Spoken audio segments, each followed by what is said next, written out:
A ver si estamos. Bien.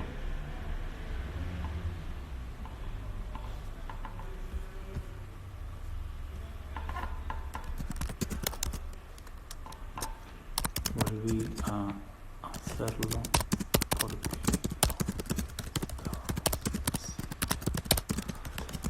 esa cuenta.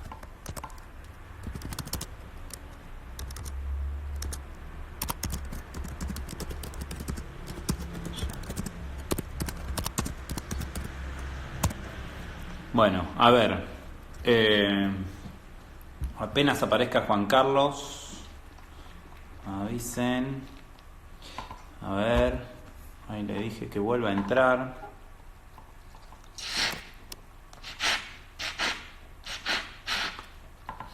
Es todo verdad, ¿eh? Saludó, mandó su... dijo que estaba. A ver, a ver. Tucu, por acá.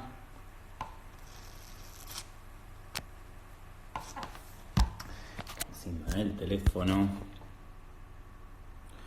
Lo tenemos. ¿Dónde está? Lo tenemos, no lo tenemos. A ver.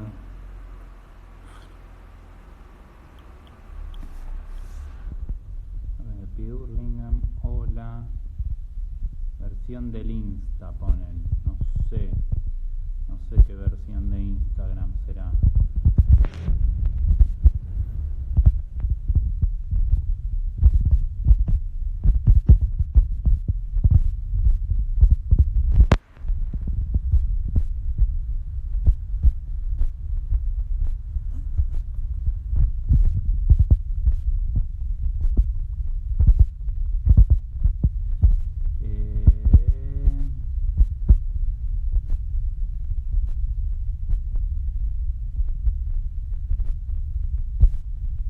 Que esto por la computadora no se puede hacer, ¿no? Está claro que no se puede hacer.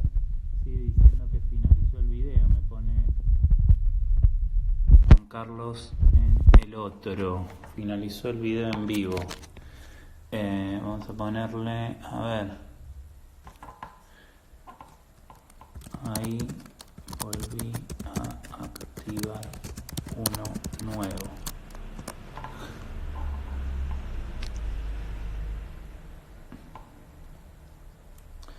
Por ejemplo, a ver, porque yo tengo acá, taca, tengo mirando, mira, Pablo Petreca, Marini Mariano. A ver, ¿qué hacemos? Acá, ahí volví a activar uno nuevo, le ponemos, decirle que salga de tu vivo y vuelva a entrar y le tiene que aparecer, ahí está, Monedero se unió. Hola Juan Carlos. Hola Juan Carlos. Acá tendríamos que... No se guarda, este vivo no se guarda, se está borrando todo. Acá tendríamos que, si yo encuentro a Juan Carlos en esta lista, acá estamos. Me dice que no es posible unirse. ¿Por qué no es posible unirse? No es posible unirse, me pone. Ahí está. Ahí vamos a agregar. Estamos esperando a Juan Carlos, la carroza. Esperando. Creo que me he unido. Ahora está. Creo que me he unido, pero me he unido por el celular, no por la computadora. Se nos hizo largo. ¿Cómo andamos? Esperando. Creo que me he unido. Ahora estamos los dos. Pero me he unido por el celular, no por el... A ver, ¿qué hacemos? ¿Ahí me oís? No sé, yo creo que voy a cerrar esto. Voy a cerrar la computadora. Por la computadora y por el teléfono. ¿Nos quedamos aquí? Ahí estamos. Vamos a poner un poco de voz para escucharos. Se te ve bien, se te oye bien. ¿Cómo estáis? Se te ve flaco. La cuarentena no hizo estragos todavía. No, la cuarentena hace estragos, No se notan. Por ahora no se notan. Oye, lo del quinto Beatle iba por ti o por mí. Seguramente por vos. No creo, yo creo que son ustedes muy jodedores. Seguramente era una los anteojos de Lennon los tiene Alberto Fernández y vos. Ah, bueno. Nadie más. A nadie más se los hemos visto. Bueno, escúchame, es tarde allá, no queremos sacarte mucho más rato de los varios minutos que estuvimos fracasando recién. Así que nada, en principio agradecerte la predisposición por estar acá con un montón de compañeros y compañeras que están siguiendo esto desde sus casas. A través tuyo, obviamente, enviarles un abrazo a los millones de españoles y españolas que están igual que nosotros, desde aquellos que tienen responsabilidades en el Estado, enfrentando esta pandemia con un montón de esfuerzo, y aquellos y aquellas que trabajan día a día, los movimientos sociales, las cooperativas, los compañeros que están en el territorio, bueno, ni que hablar los médicos, los enfermeros, a través tuyo enviarles un fuerte abrazo. La idea era empezar con vos este ciclo de debate que bueno, que esta pandemia y este confinamiento también nos permite poder sentar un poco la cabeza, pensar un poco y bueno, y a partir de una serie de debates que nos parece que no solo se están dando acá en nuestro país, hay una posibilidad grande de discutir hoy cómo viene el mundo y cómo va a ser el mundo con el que nos vamos a encontrar cuando todo esto pase, poder aplacar un poco, pensar y discutir sobre la base de, fundamentalmente, quiénes van a ser los que paguen los costos y quiénes van a ser los que van a asumir los costos de la crisis y cómo se va a salir. Este es un ciclo que vamos a empezar, que estamos empezando hoy con vos y que va a tener la presencia virtual de un conjunto de compañeras y compañeros, dirigentes, economistas, intelectuales de Argentina y del mundo, con la idea de empezar a discutir estos temas. En primer lugar, la pregunta que nos surge es cuáles son tus reflexiones iniciales sobre la pandemia, cómo ves la situación en concreto en tu país, el balance de lo que hizo el gobierno de coalición hasta ahora, y cómo ves la situación en particular de Europa en general. Bueno, muchas preguntas. Muchas gracias por la invitación.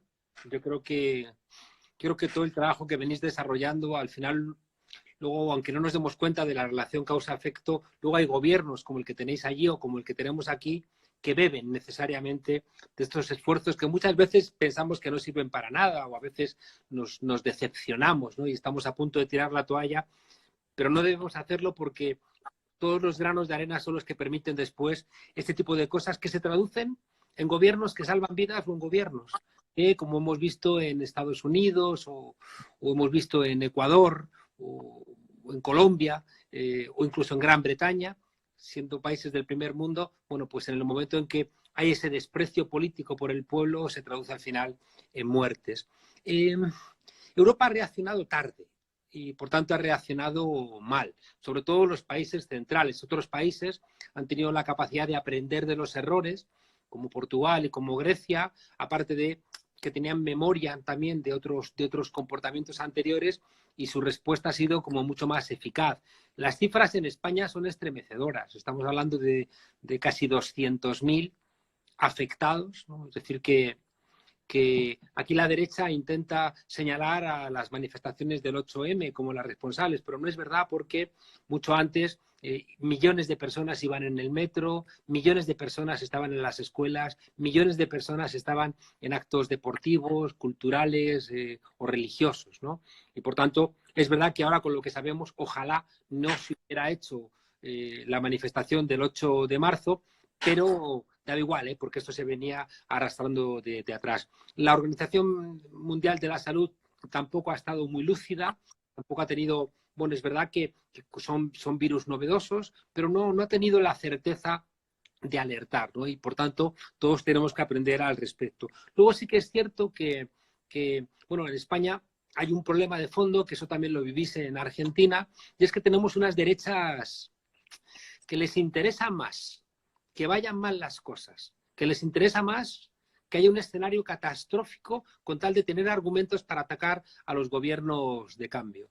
Y nos encontramos con que, bueno, pues los ataques son inmisericordes, con que lo que les interesa simplemente es debilitar, con muchos ataques personales, tienen una presencia muy fuerte en las redes, están metiendo mucha plata para intentar sembrar opiniones en las redes sociales. Acabo de ver algún comentario, ¿no?, que se meten también incluso aquí ahora para intentar, ¿no?, con espacios recurrentes, las críticas que nos hacen, que siempre son insultos, son infundios, son mentiras, pero bueno, a fuerza de repetirlas, bueno, pues hay gente que va interiorizándolas.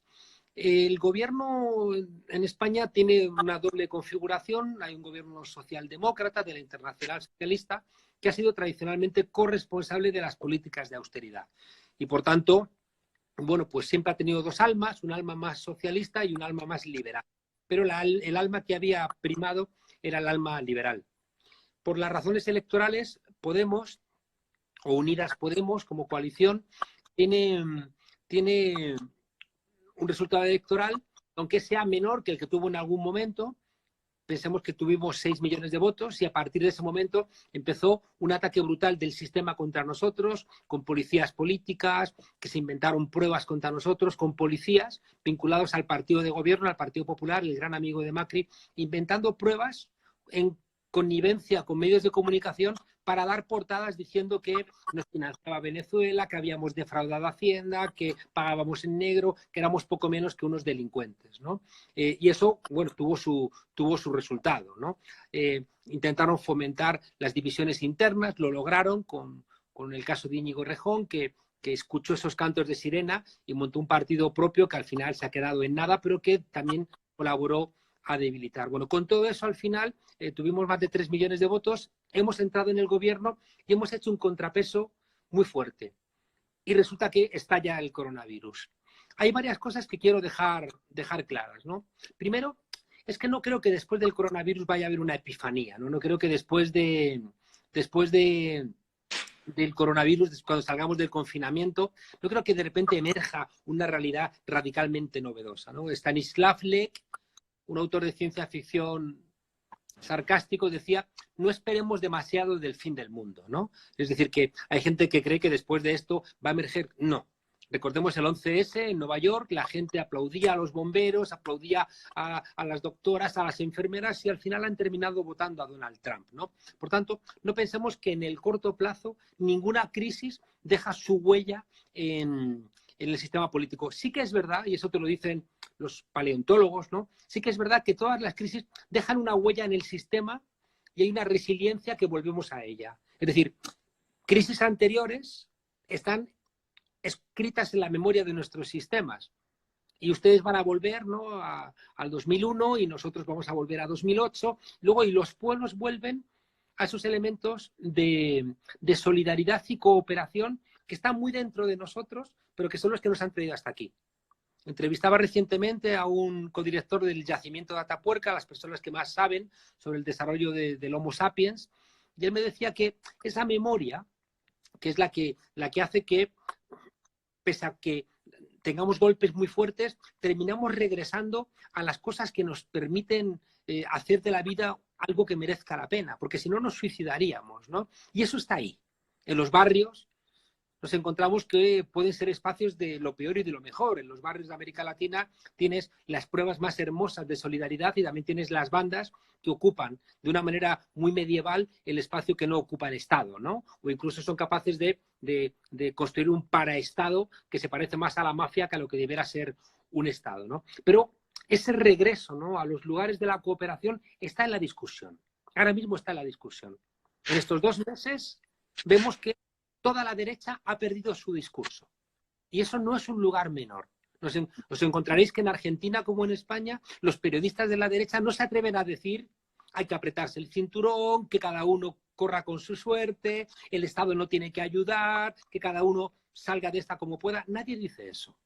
Nadie dice eso. Estamos más parecidos a lo que dijeron en 2008, cuando, recordáis, Sarkozy y Obama y la Merkel dijeron, asustados por la crisis de Lehman Brothers, que era una culpa de ellos, de sus especulaciones, pero que al final cayó sobre las espaldas de todo el planeta, y cómo se asustaron porque pensaban que la gente iba a colgarles de las farolas, y entonces salieron diciendo: hay que hacer un capitalismo más humano.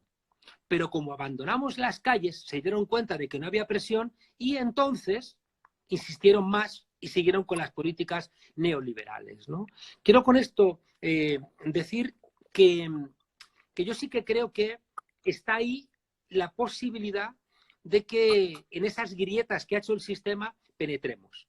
Los escenarios, utilizando una frase de Oscar Wilde, son aquellos que permiten afirmar que la realidad imita al arte. Las imágenes que estamos viendo las hemos visto en las películas, ¿no? Pero son reales, son de nuestras ciudades. Y en esas grietas que se han abierto, donde, por ejemplo, Boris Johnson ha tenido que darle a la maquinita de hacer dinero, que era, digamos, el mantra, el catecismo, el mandamiento número 1 de la política neoliberal: no se da a la maquinita de hacer dinero. Y de repente le ha dado. Aquí también quiero que estemos todos muy atentos en una cuestión.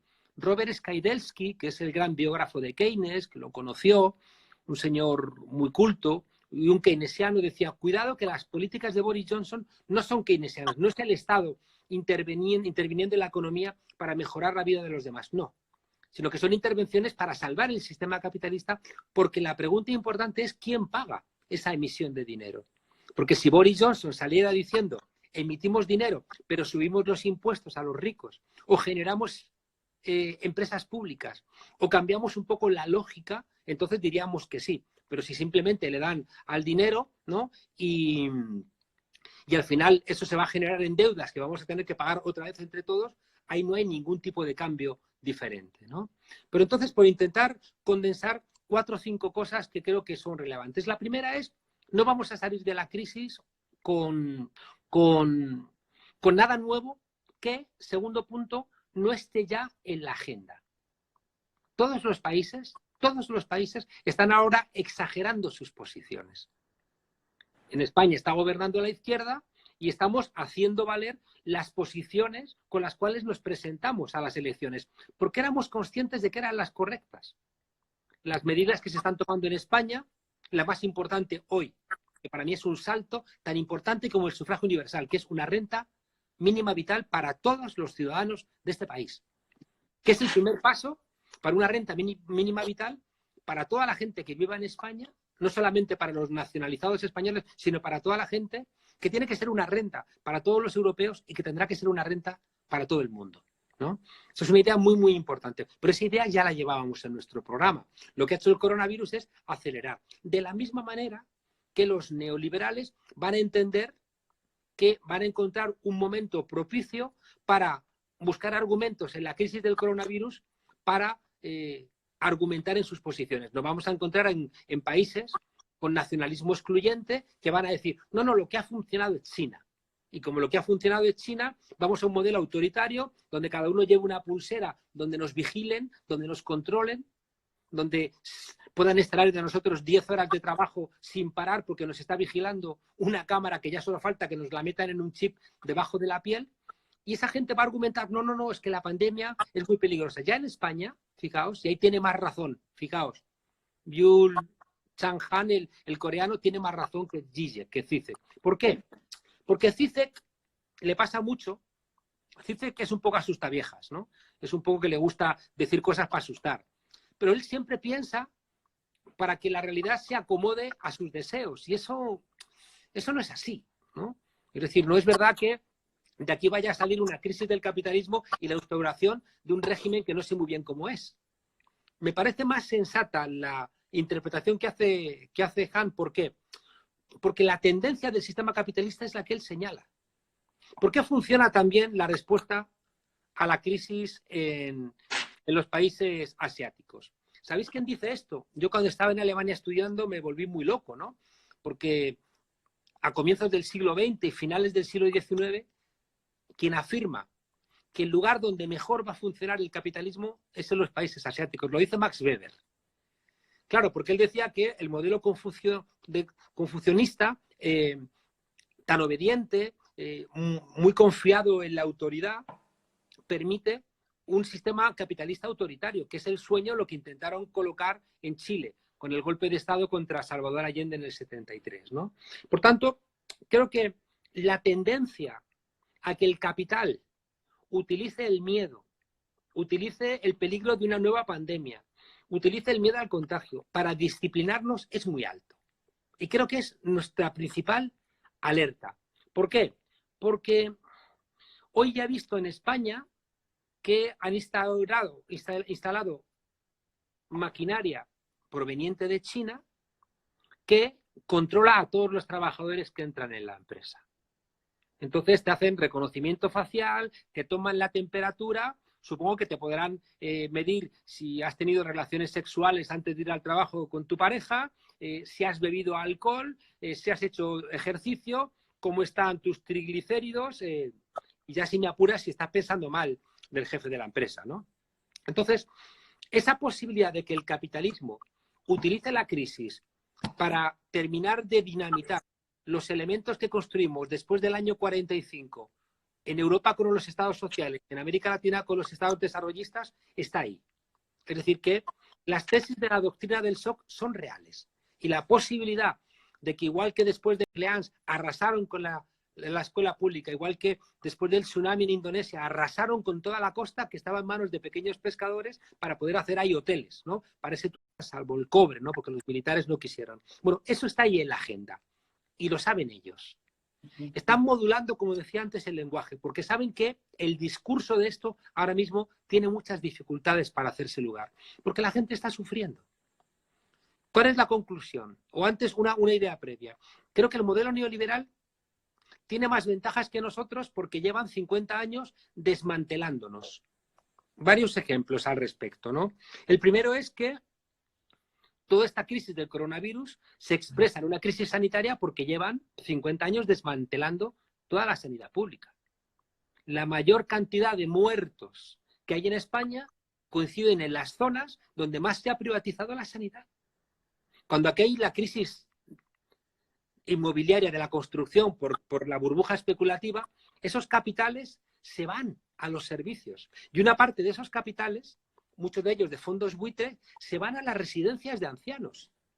Y esos fondos buitres que invierten en las residencias de ancianos, cada 3 meses tienen que rendir cuentas a sus accionistas, que a veces los accionistas somos nosotros mismos, porque tenemos la plata en el banco y queremos que el banco nos dé resultados y el banco juega con el dinero y al final lo invierte en un fondo buitre que invierte en una residencia de ancianos donde lo que tiene que hacer es abaratar costos, ¿no? Abaratar costos. Y entonces, claro, abaratando costos al final te encuentras que están muriendo por miles y miles y miles en las residencias de ancianos porque no hay gente para cuidarlos, porque no se han adelantado. No ocurre en el 100%. Es curioso que en las residencias de ancianos que han tenido otra lógica no se ha contaminado ni un solo abuelo, ni uno, ni uno. ¿Por qué? Porque es que no es un negocio. Es que la sanidad no puede ser un negocio. Es que tiene que estar guiado. Recuerdo, por ejemplo, cuando se quejaba Chávez en Venezuela de que los médicos venezolanos querían operar tetas y culos porque ganaban plata y no querían subirse a los cerros, atender a niños que tenían disentería, como decían ellos, a culonas y desdentados, con ese clasismo constante. Fijaos que aquí en España, en la cuarta economía del euro, han sacado hoy una campaña a la derecha en Twitter, ¿no?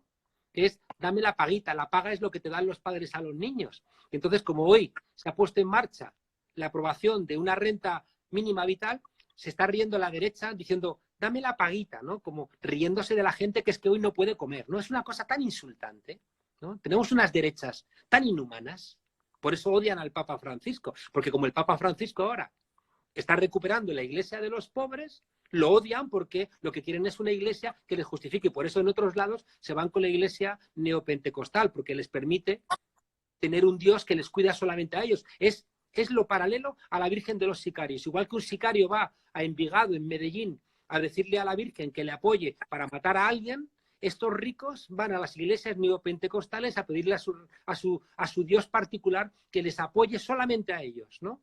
Para tener bienestar y se desentienden de los pobres, que era el corazón del cristianismo, ¿no? Esa idea de que todos somos hermanos. Entonces os decía que estos 50 años de modelo neoliberal, primero, el desmantelamiento de la sanidad se traduce en una crisis sanitaria. Las muertes tienen que ver porque no hay respiradores y no hay unidades de cuidados intensivos. Por eso hay tantas muertes. En segundo lugar, que también no es menor, hay un problema del modelo neoliberal que ha sido romper la entidad regional. En Europa han convertido la Unión Europea en una cuestión fragmentada de lucha de todos contra todos, donde nos hemos peleado por las mascarillas o por los respiradores. Pero qué locura es esta, ¿no? Al mismo tiempo que alemanes, holandeses dicen que no quieren compartir con nosotros los privilegios que han ganado al compartir con nosotros la moneda única. Holanda siendo un paraíso fiscal. Y de repente Holanda, que se ha enriquecido siendo un paraíso fiscal, ahora que le decimos, oye, vamos a pedir juntos dinero a los bancos porque si estáis vosotros nos van a cobrar tipos de interés más bajos. Y dicen, no, yo no tengo nada que ver con vosotros. Pero ¿cómo que no tienes nada que ver con nosotros? Y fijaos que en América Latina una de las tareas esenciales que puso en marcha todo el modelo neoliberal fue romper la UNASUR. Es decir, romper esa unión de los países del sur que fue tan determinante, por ejemplo, en un momento donde Argentina necesitaba plata y en vez de pedírsela al Fondo Monetario Internacional, una Venezuela que en ese momento tenía superávit porque estaba muy alto el precio del petróleo, se lo prestó.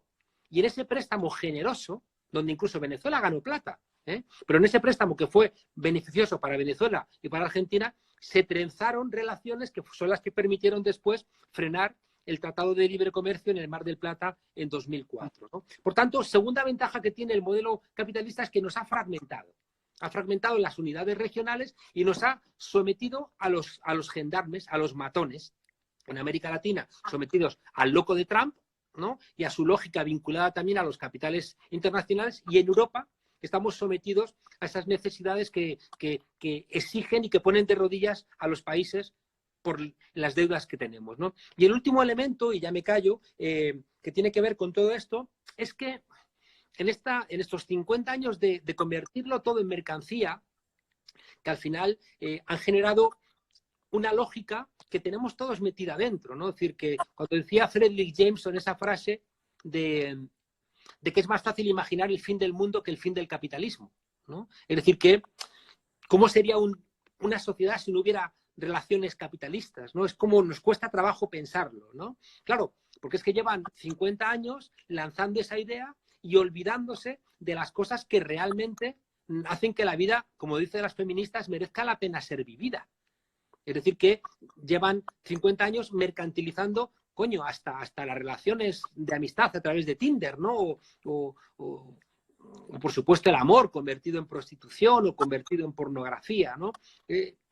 Claro, esta mercantilización de todos los ámbitos de nuestra existencia se traduce en que han mercantilizado la naturaleza. Y lo que se llama la zoonosis, es decir, el traslado de enfermedades de los animales a los seres humanos, que ya van muchas, que esta es otra, que el SIDA viene de los gorilas, que están las vacas locas, que está el ébola, que están los diferentes SARS, el MERS, es decir, que ya van muchas enfermedades. ¿Por qué? Porque este uso extensivo, ¿no?, de la tierra, este abuso del medio ambiente, esta depredación de la naturaleza, está rompiendo las propias barreras que la naturaleza creaba para evitar que esos virus pasasen de los animales a los seres humanos, ¿no? Y entonces, claro, es un modelo, ¿no?, es un modelo de mercantilización de la naturaleza que al final termina cobrándose el precio, bueno, pues de primero no alimentar a los pueblos, porque todo ese modelo de mercantilización de la naturaleza no alimenta a los pueblos, hay hambre en muchos lugares del mundo. En segundo lugar, estamos comiendo mierda, estamos comiendo basura, ¿no? Estamos comiendo productos terribles, ¿no? Y en tercer lugar, estamos agotando el planeta Tierra. Digo todos estos elementos, ¿no?, porque son tres grandes factores que ayudan a que hay una suerte de tendencia en nuestros países para que sea más fácil dar respuestas desde el lado neoliberal que desde el lado social. En Argentina o en España hemos ganado los gobiernos, pero no hemos ganado el poder. El poder lo tienen otros.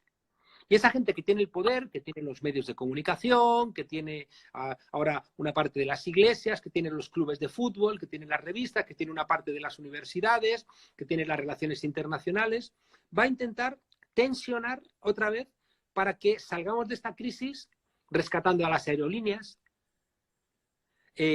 rescatando a las grandes empresas turísticas, rescatando, bueno, a lo que quiera ser rescatado de la gran empresa, ¿no? En cambio, plantea dificultades para que tomemos medidas como la que hemos tomado en España, de poner en marcha una renta mínima vital para que toda la gente pueda tener un mínimo. Fijaos que en España ha planteado el ministro en torno a 1 millón de personas, 1 millón de hogares, que puede significar 3 millones de personas. Pero es que hay 8 millones en España que tienen riesgo de pobreza.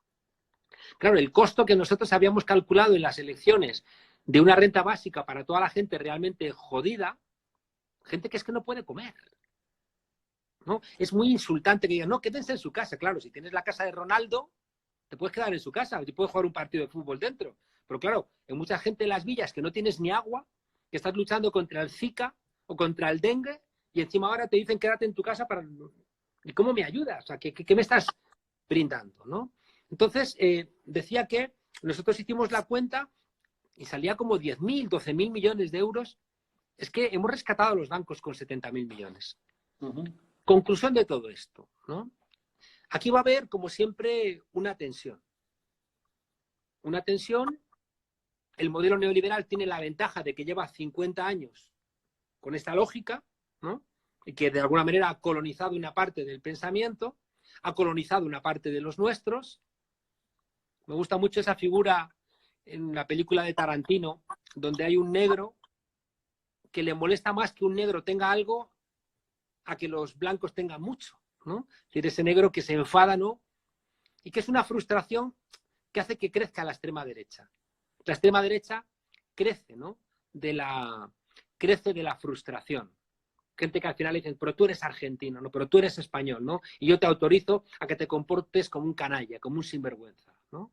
Entonces, esa frustración de gente que se ha autocensurado, de gente que no ha sido libre en nada en su vida, ni sexualmente, ni que se ha atrevido, ¿no? A ser valiente, pues justifica ese autoritarismo, ¿no? Pues llevamos 50 años con esa lógica. 50 años castigando mucho a los rebeldes, castigando a los que protestan, encarcelándolos, multándolos. O sea que os decía que han mercantilizado todos los ámbitos de la vida, todos, el trabajo, el amor, la amistad, el ocio, la cultura. Nos han aislado, nos han fragmentado, han aislado nuestros pueblos que nos habíamos unido regionalmente, han vaciado la sanidad pública y nos han puesto a pelear a todos contra todos, ¿no? En Estados Unidos o tienes $35.000 o te mueres por culpa del maldito virus, ¿no? La conclusión final es que va a haber una pelea. El discurso que justificaba estas cosas a ellos se les ha debilitado, porque estamos en las casas, nos están ayudando allá afuera, sobre todo mujeres. De repente nos hemos dado cuenta de que sin los cuidados estamos vendidos, de que si no nos cuidan estamos vendidos, y nos están cuidando sobre todo mujeres, doctoras, enfermeras, limpiadoras, reponedoras de supermercados, limpiadoras, ¿no? Entonces, este discurso egoísta del modelo neoliberal ahora es muy complicado. Ahora Milton Friedman no podría salir a dar una charla porque le tiraríamos huevos, ¿no? Como son mentirosos, van a hacer, como os decía, lo mismo que hicieron en 2008, ¿no? Decir que iban a humanizar el capitalismo. Pero ahí tenemos que estar atentos, porque esa pelea se va a dar. Yo estoy convencido de que todo lo que sembremos ahora es lo que va a permitir que después lo desarrollemos. Es decir, si aquí en España somos capaces de sacar adelante esa renta básica, es muy probable que después esa renta básica se quede. Y ponemos en marcha en vuestros países, más fácil que los nuestros, fórmulas de economía social, es mucho más fácil que después esas fórmulas de economía social se queden a que de repente emerjan después de la crisis. Es mucho más fácil que ahora sentemos las bases para que si surge una vacuna del COVID-19 sea pública y no sea privatizada, a que después, cuando aparezca, si no hemos hecho nada, tenga esa solución. Es un momento para empezar a unirnos los pueblos. Es un momento ahora, en este momento, para que la Argentina vuelva a hablar con los países con los que pueda hablar, ¿no? Incluso en la locura de Brasil, hay medio Brasil que quiere discutir, ¿no? Hay que discutirlo. Es el momento para sentar las bases, por ejemplo, de que tenemos que recuperar la soberanía en diferentes ámbitos.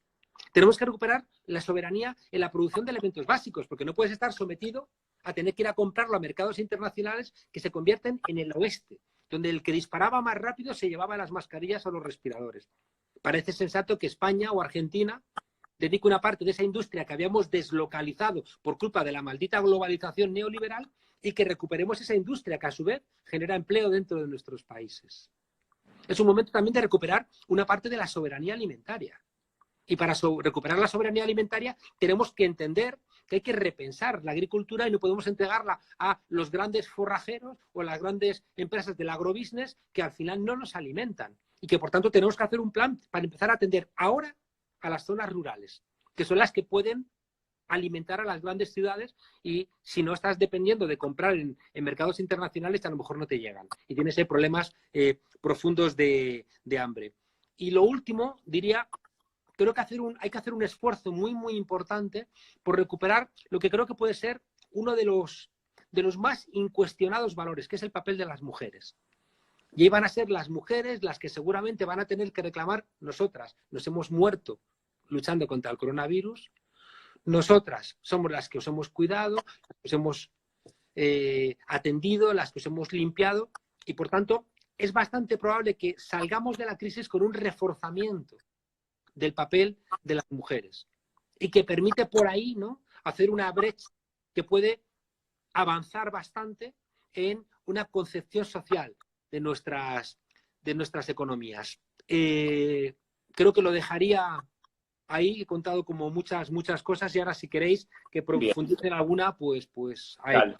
No, yo, a ver, yendo un poquito atrás de la crisis, me parece que el diagnóstico y los desafíos quedaron absolutamente claros, que introdujiste elementos en relación al debate más conceptual y filosófico, que es parte también de la discusión que nosotros tenemos que dar para adelante, en función de la necesidad de pensar qué modelo de acumulación y qué mundo nos vamos a encontrar.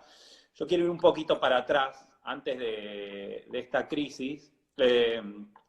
Hay probablemente algunas similitudes en lo que pasa en Latinoamérica y en Europa, que también hiciste alguna mención, digamos.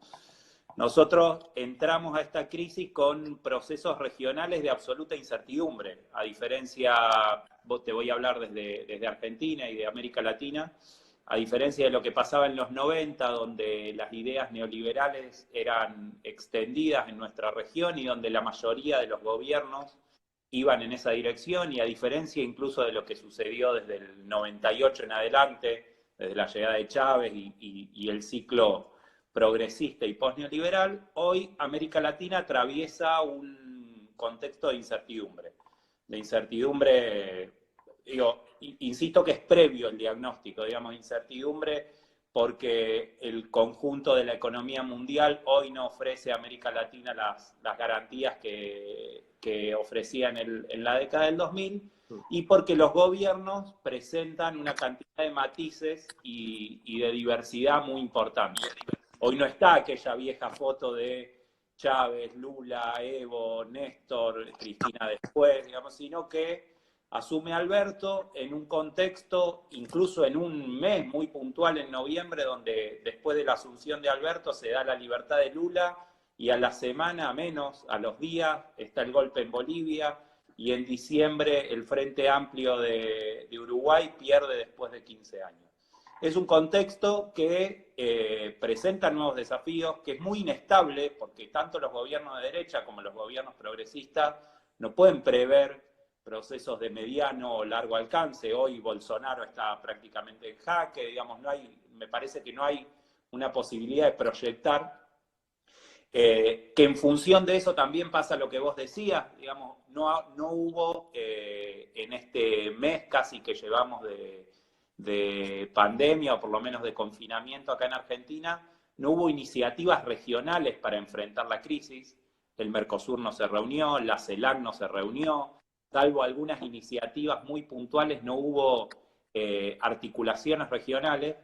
Sin embargo, me parece que algo del debate que queda y que se instala es esta necesidad de que los estados vuelvan a tener mayor protagonismo, de que hoy el Estado no solo empieza a recuperar protagonismo en los sistemas de salud, ni que hablar en el caso de Argentina, ni que hablar en el caso de España, pero la primera declaración de Boris Johnson cuando sale de la terapia intensiva es agradecerle al médico de Portugal y a la, digamos, hay una necesidad, incluso por la propia lógica de supervivencia del capitalismo y del neoliberalismo, de sostenerse, de que los estados vuelvan a tener mayor protagonismo. Eso implica un debate y esa tensión que vos mencionabas, porque nosotros sobre esa discusión tenemos nuestras herramientas. Vos hablaste de la renta básica universal, para vos, digamos, te leímos acerca de la importancia de eso. En Argentina se está discutiendo en este momento un impuesto a las riquezas más importantes, un impuesto de alrededor del 1 o 2% de las 15.000 personas más ricas de este país, duplicaría lo que hoy el Estado Nacional le destina a las provincias para enfrentar la crisis. Pero por el otro lado, esa discusión de más Estado también encierra el debate de más nacionalismo, porque también es, pues, de alguna manera, una plataforma para que algunos sectores de las derechas más reaccionarias empiecen a instalar ideas que están cerca de la discriminación, del racismo y de la xenofobia. ¿Cómo se salda o cuál crees vos que son, de alguna manera, las estrategias que nosotros tenemos que darnos para, sobre ese debate, traerlo y en función también de lo que planteabas, de esta discusión de que nosotros tenemos que salir de acá ganando no solo algunas ideas, sino teniendo algunas conquistas concretas que beneficien la vida de nuestra Claro. gente? Mira, varias cosas, ¿no? Por si os pueden ayudar, ¿no? Porque luego también cada país tiene su lógica y demás, ¿no? Yo en algún momento me preguntaba, con mi trabajo como profesor de ciencia política, me preguntaba a veces, ¿para qué sirve esto? Etcétera. Pero bueno, de mi trabajo de profesor, algo habría hecho bien cuando sale Podemos de la facultad, ¿no? Y donde todos los miembros de Podemos han sido alumnos míos, ¿no? Lo cual para mí es un orgullo. Quiero con esto decir que hacemos a veces cosas que creemos que no sirven y sí que sirven. Esta charla que estamos teniendo aquí, podemos pensar que no sirve para nada, ¿no? Y de repente, pues a lo mejor sí sirve para más de lo que pensamos. Y muchas charlas de este tipo van construyendo, ¿no?, esa memoria en el sistema que permite después saber por dónde podemos ir y por dónde, sobre todo, no queremos ir. Por tanto, este tipo de discusiones son esenciales, ¿no? Incluso cuando hablas con la vecina o cuando hablas con un amigo o en los grupos de WhatsApp, cuando en vez de decir no contesto, dices voy a contestar, ¿no? Todas esas cosas suman. Y ya digo, tenemos el ejemplo en España de que el trabajo de unos cuantos profesores, bueno, pues sentó las bases para que hoy estemos en el gobierno de España. Y mira que les molesta, ¿no? A los trolls les molesta mucho que estemos en el gobierno de España. Pues hay que decirle, os jodéis, ¿no? Porque estamos en el gobierno de España porque nos han votado muchos españoles que no piensan como los trolls y que no piensan como la extrema derecha, sino que piensan en términos de mayorías y hacemos un esfuerzo porque no somos como ellos, ¿no? El segundo elemento, que creo que también es muy relevante, es que nosotros, como formación política, y también forma parte de una reflexión de más hondo contenido, entendimos que necesitábamos hacer la pelea política. Yo recuerdo una discusión que tuve con Holloway, donde él planteaba esa idea de tomar el mundo sin cambiar el mundo sin tomar el poder, y yo le decía, no es verdad, o sea, que es que los 40 millones de personas que han salido de la pobreza en América Latina es porque se ganó el poder, porque estaba Néstor, porque estaba Evo Morales, porque estaba Correa, porque estaba Chávez, y por eso los quieren encarcelar. Si no fuera importante ganar unas elecciones, ¿por qué están persiguiendo a Correa? ¿Por qué han dado un golpe a Evo?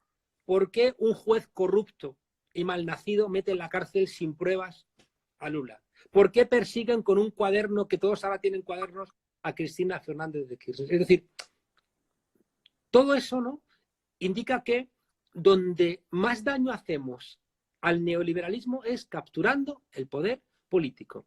Y nos equivocamos si pensamos que tenemos que quedarnos en los movimientos sociales y no disputar el poder político. Y lo dejo ahí como una reflexión que la he vivido en América Latina y en España, ¿no?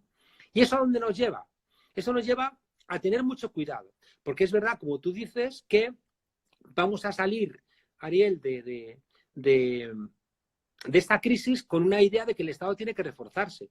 Pero el Estado puede ser muy cabrón. El Estado puede ser muy peligroso.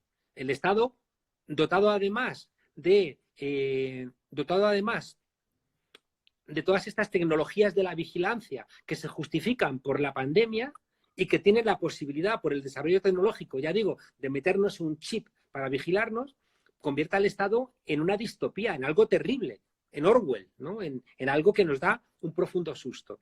Y que podemos pensarlo que si el Estado está en manos de gente decente, puede ser una ayuda, ya, pero cuando esté en manos de gente indecente, o sea, si el Estado en manos de Macri o en manos de Rajoy encima tiene más posibilidad de silenciarnos, de vigilarnos, de castigarnos, es que se convierte en un mundo absolutamente invivible, ¿no? Es una cosa terrible. Y por tanto, fijaos, tenemos que ir a la construcción de partidos-movimiento, que esa es una de las ideas para mí esenciales.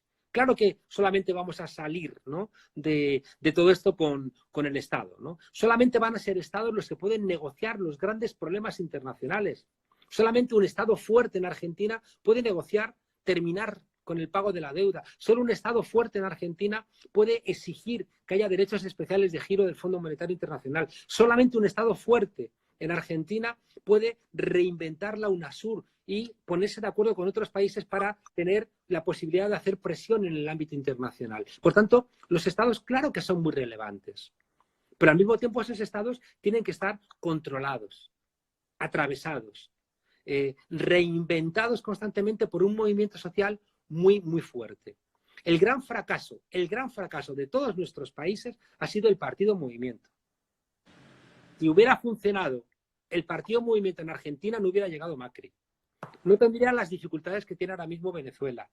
No se habrían cargado a todos los logros de la Revolución Ciudadana en Ecuador. No le habrían dado el golpe a Evo Morales, etcétera, etcétera, etcétera. No hubieran encarcelado a Lula. No hubieran dado el impeachment, el golpe de Estado contra Dilma Rousseff, ¿no? Por tanto, ¿qué hacer? Bueno, pues seguir manteniendo este nivel de debate para que vayan emergiendo y consolidándose ideas alternativas. Plantemos cara a todos los grandes planteamientos de la derecha que están trabajando y tienen think tanks, y tienen los periódicos, y tienen las televisiones, y tienen los centros internacionales de pensamiento. Hagamos nuestra tarea para frenarles y, en tercer lugar, vayamos articulando lo local y lo global, en este caso lo estatal, más que lo global diría lo estatal, y que pensemos que todo el trabajo que hagamos tiene que estar inserto en una caldera, donde todos nuestros esfuerzos estén dentro de una caldera para que realmente se pueda convertir ese vapor en algo que mueva una turbina. Decía Gramsci que tenemos que pelear contra nuestros adversarios políticamente donde sean más débiles e intelectualmente donde sean más fuertes, ¿no? Y por tanto, estos debates forman parte de una discusión donde las grandes preguntas que hacemos con la deuda, que hacemos con la industria nacional, que hacemos con la brecha de género, que hacemos con el cambio climático, que hacemos con la robotización de la economía, todas esas preguntas donde ellos son fuertes porque llevan 50 años monopolizando el pensamiento, y por eso me molesta Gille, que dice, no, de repente va a haber un chasqueo de dedos y va a cambiar el mundo. No digas tonterías, ¿no? O sea, no, eso no va a ser así, ¿no? Entonces, pensemos, ya digo, en ese debate constante y permanente, sigamos con este elemento de formación para debilitar, ¿no?, las ideas de esta gente, porque son fuertes, porque llevan 50 años, y políticamente articulemos lo que más les debilita. Y lo que más les debilita es que no puedan tener poder político, que no accedan ni a un municipio, ni a una gobernación, y mucho menos al gobierno del Estado, ¿no? Y creo que ahí tenemos como dos referentes humildes en la medida de nuestras fuerzas. No pensemos que vamos a cambiar todo de golpe porque nos agobiamos. Y es muy importante, Ariel, con esto terminaría, cuidado con los discursos apocalípticos, ¿no? Porque los discursos apocalípticos parece que nos hacen más listos a los que nos dedicamos a la tarea de pensar, ¿no? Haces un discurso muy oscuro, ¿no? Haces un discurso, me escribe uno que soy un vividor. Pues claro, no voy a ser un moridor, idiota, ¿no? Soy un vividor, claro, no como vosotros, idiotas que escribís porque os pagan, ¿no? Decía que creo que es muy importante en esa articulación, ¿no? No caer en los discursos, ya digo, muy oscuros, que hacen más listo al que los enuncia, pero que después nos paralizan, porque como no se puede hacer nada, ¿no?, pues nos paralizamos. No. Decía Gramsci, que es uno de nuestros grandes referentes, que siempre hay que sacar ese optimismo de la voluntad, ¿no? En el momento en que somos pesimistas sin esperanza, nos han derrotado. Está bien que seamos pesimistas, pero pesimistas esperanzados, porque las cosas cambian. Y me ha gustado mucho, como os decía, entrevistar en mi programa a este hombre, a Eudald Carbonell, porque él decía que la memoria del ser humano ha escrito en nosotros las claves para salir de este agujero. Si no escuchamos esas claves, podemos extinguirnos como especie. O sea que el riesgo es alto. Pero también él plantea que tenemos la posibilidad de escucharnos. Y estoy leyendo un libro que me gusta mucho, se llama Civilizados hasta la muerte, ¿no? De Christopher Ryan, donde hay una frase que me parece muy brillante, que dice que cuando ayudamos a alguien, nunca luego nos tienen que tratar del síndrome de estrés postraumático, ¿no? Es decir, que cuando ayudas a alguien te sientes bien, sabes que estás haciendo lo correcto, sabes que en la evolución, nosotros que apenas somos polvito de estrellas, ¿no? En la evolución, ayudar a los demás, tener esa idea de la empatía, no dejarnos llevar por la cobardía, creo que hace que estemos en el lugar correcto de la historia. Hace que estemos en el espacio que sabemos que es el correcto porque es el que ensancha la humanidad. Y por tanto yo creo que sin ingenuidades, con estas reflexiones, podemos aprovechar las rendijas, las grietas que se han abierto por el coronavirus para que todas las cosas, ya digo, que estaban en marcha, las podamos solventar. Todos los problemas económicos ya estaban antes del coronavirus. Todos. Todas las soluciones estaban planteadas antes del coronavirus. Todo lo que hemos planteado en la naturaleza estaba planteado antes del coronavirus. Por tanto, de lo que se trata es todo ese análisis que sabíamos que el mundo estaba yendo mal, aprovechemos esto que ha golpeado también a las clases medias y las va a hacer conscientes, aprovechémoslo para hacer una reflexión conjunta. Ahí, en esto último que hacías mención, que tiene una bajada concreta a la realidad que tiene que ver con el rol de las organizaciones populares, de los movimientos sociales, también lo hiciste mención, sobre todo de las mujeres que se ponen al hombro una salida colectiva, porque obviamente que si hay condiciones para hacer un confinamiento en una casa, sectores de clase media lo pueden hacer, pero hay un montón, hay millones y millones de personas en el mundo que no tienen las condiciones. Ahí emerge la solidaridad y ahí emerge el rol más concreto y la acción más concreta de los movimientos sociales y populares que vos hacías mención. Yo quiero que, sobre la base, vos mostraste un libro, yo voy a mostrar el que estoy releyendo, que es uno tuyo. Vos haces referencia a Gramsci, yo hago referencia a un tal Monedero. Ahí vos hablás de la fraternidad entendida como quizás la demanda más olvidada de la Revolución Francesa. ¿Cómo encaja en este contexto? Esta es mi última pregunta, después quiero pasar ahí algunas preguntas que estuve viendo que estuvieron haciendo los oyentes, los veedores, los instagramers, no sé cómo se llaman. ¿Cómo encaja la fraternidad en tanto lucha también por la libertad y por la igualdad en este contexto? Yo cuento ahí, se nos va a hacer tardísimo, yo cuento en ese libro que has mencionado lo que yo llamo la ecuación de la transformación, ¿no? Que es, pongo el ejemplo de Espartaco, ¿no? Que me gusta mucho, que él es hijo y nieto de esclavos, lo sacan de la mina porque se ponen de moda las peleas de gladiadores, lo llevan, ¿no? Lo llevan a la escuela de gladiadores de Léntula a morir y él está contento porque vive mejor que en la mina, le dan menos latigazos, come mejor, va a poder pelear por su vida.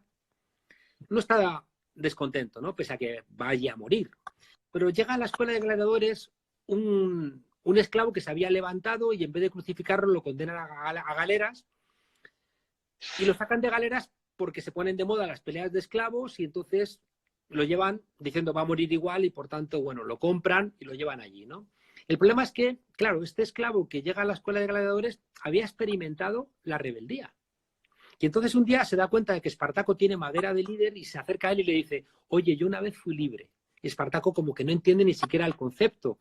Le dice, libre, ¿qué quieres decir? Que le quitamos el látigo a los soldados. pero os matarían. No, no, los matamos nosotros. Pero vendrían más soldados, los derrotamos. Pero vendría una legión de Roma, los derrotamos, ¿no?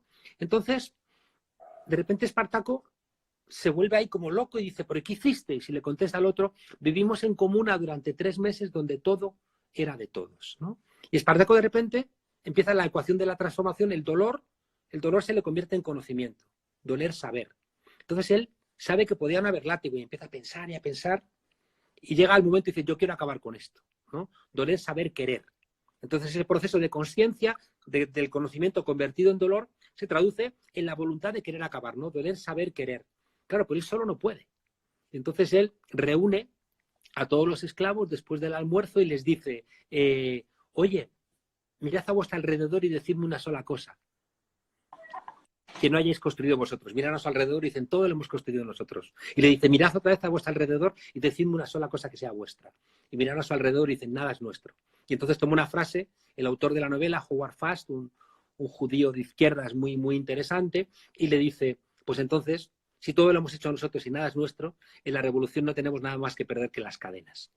Convenza a los demás y entonces ya pueden cambiar. Doler, saber, querer, poder. Y ya cuando pueden, al final transforman. Quiero con esto decirte, Ariel, que tenemos que transformar el dolor en conocimiento. Y si transformamos el dolor en conocimiento, vamos a transformar el conocimiento en voluntad, la voluntad en capacidad y la capacidad al final en transformación. La fraternidad es lo que escribe en el peto, en el abrigo, ¿no?, de los soldados de la Revolución Francesa, Robespierre. Libertad, igualdad y fraternidad. Robespierre es el tipo que, cuando se levantan los negros, ¿no?, de Haití, que inicialmente les han dicho que se levantan cantando la marsellesa, y le dicen los burgueses de la Revolución Francesa, no, esto de la revolución no es para vosotros. Igual que le han cortado la cabeza a Olympe de Gouges, una mujer que decía que ella también quería ser ciudadana. Y dicen, no, no, la revolución es para las ciudadanas. Y es Robespierre el que se levanta y dice, la revolución, la ciudadanía, es también para los negros, y es para los pobres, y es para las mujeres. Y le cortan la cabeza. En París no hay ninguna calle con el nombre de Robespierre, ¿no?, que es una cosa que a mí me impresiona, ¿no? En la Banlieue, en los alrededores sí, pero en la ciudad no hay, porque la derecha nunca ha querido, ¿no?